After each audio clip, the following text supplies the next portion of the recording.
Hello and welcome back guys. आज का हमारा टॉपिक है नोड्यूल फॉर्मेशन इन लेग्यूमिनस प्लांट्स। अब ये तो आप सबको पता ही है कि बायोलॉजिकल नाइट्रोजन फिक्सेशन होता है, उसी का एक पार्ट होता है। तो सबसे पहले हम देख लेते हैं बायोलॉजिकल नाइट्रोजन फिक्सेशन क्या होता है। बायोलॉजिकल जहाँ पर वर्ड जुड़ जाता है वहाँ हम अपने आप ही समझ लेते हैं कि यहाँ पर कोई बैक्टीरिया, माइक्रो ऑर्गेनिजम्स, फंजाई, ये सब इन्वॉल्व हैं। और नाइट्रोजन फिक्सेशन का क्या मतलब है कि नाइट्रोजन फिक्स हो रहा है। तो nitrogen fixation with the help of bacteria, और वी कैन मोस्ट कॉमनली से डायएज़ोट्रॉफ्स।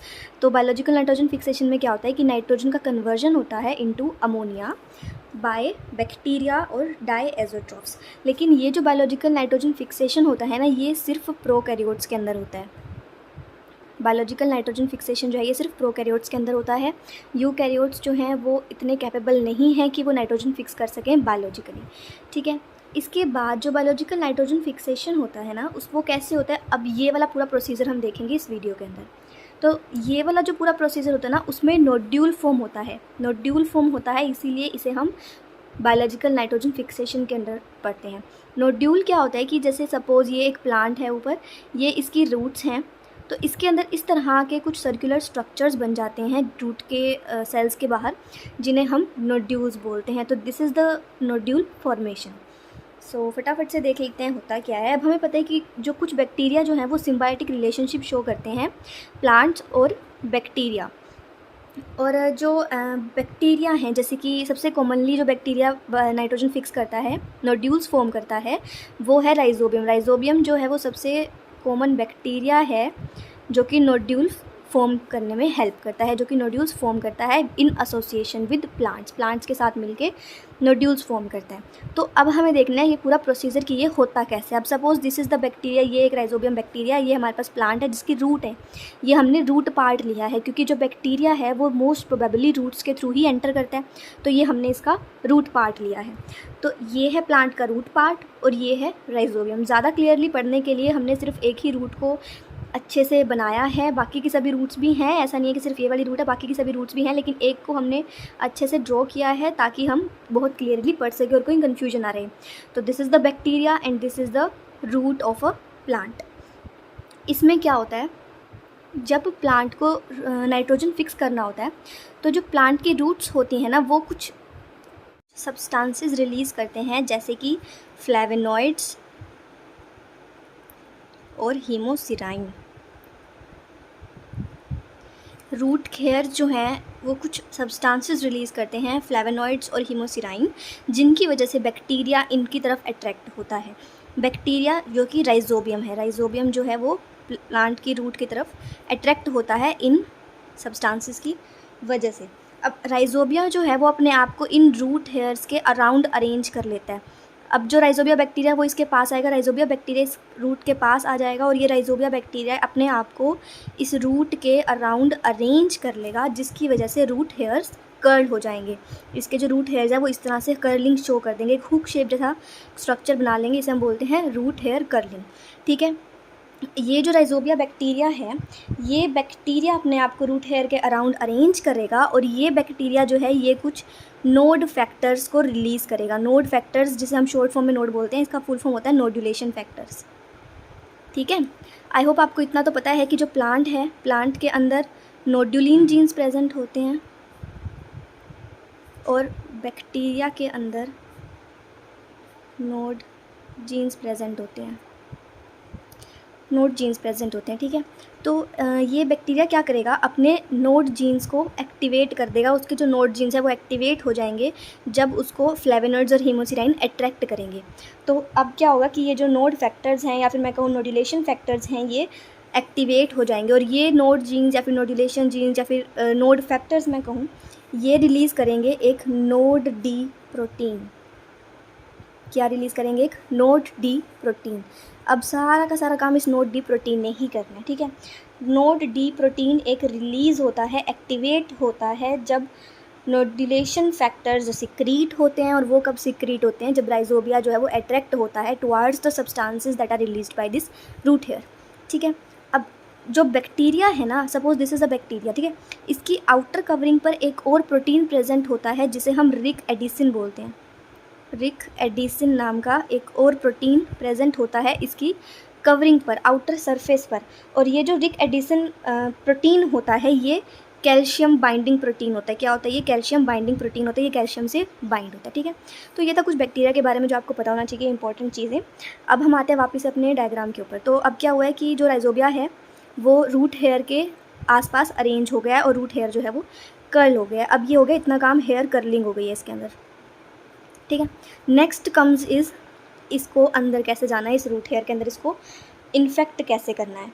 तो बैक्टीरिया जो है रूट हेयर के कॉर्टेक्स से एंटर करेगा। Bacteria will enter through the root cortex, through the cortex of root cells by digesting root hair cell wall. अब ये बैक्टीरिया क्या करेगा, जो रूट हेयर है उसकी सेल वॉल को खा लेगा और उसके कॉर्टेक्स से अंदर की तरफ जाना शुरू करेगा।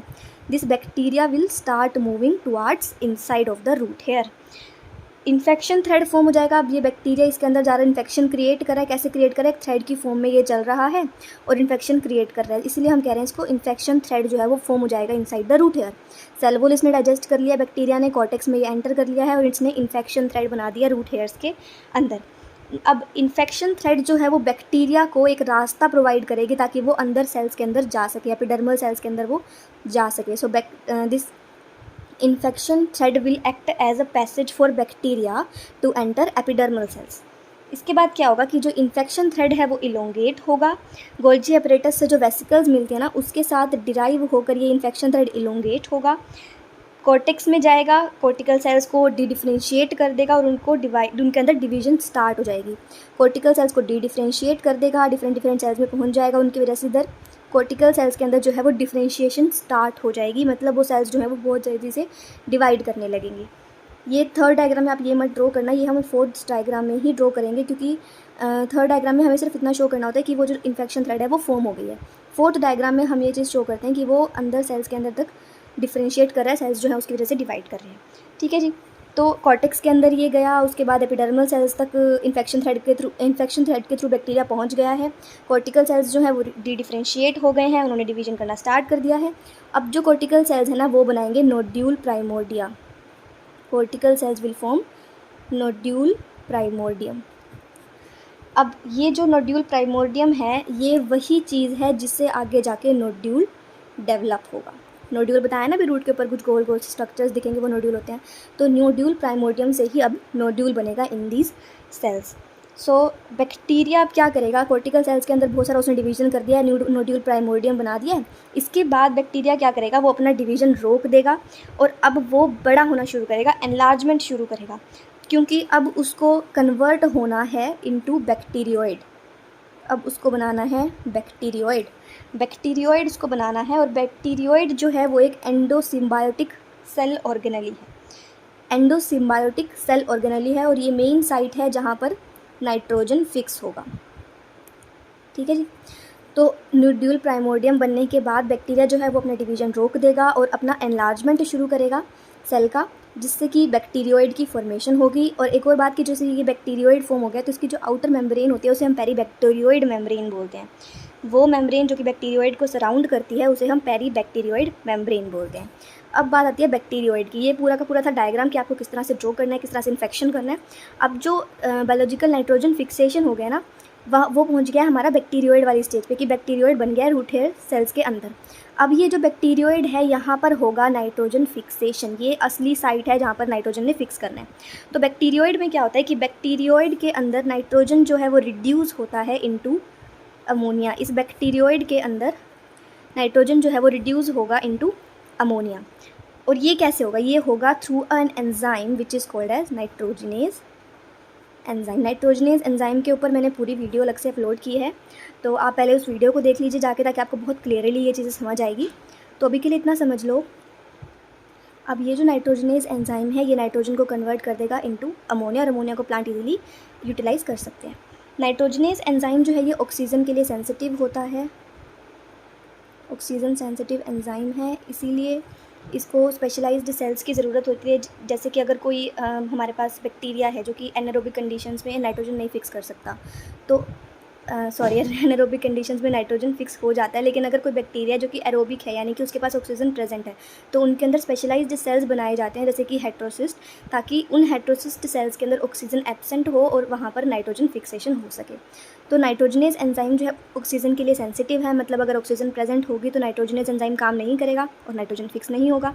तो ऑक्सीजन की अमाउंट को रेगुलेट करने के लिए लेग हीमोग्लोबिन नाम का एक प्रोटीन भी प्रेजेंट होता है, लेग हीमोग्लोबिन। ये जो लेग हीमोग्लोबिन होता है ना, इसकी वजह से ही जो लेग्यूम्स होता है उनके अंदर पिंक कलर प्रेजेंट होता है। अब ये जो इसका हीम ग्रुप होता है ये आता है बैक्टीरिया के पास से, और ग्लोबिन जो है ये प्लांट के पास प्रेजेंट होता है।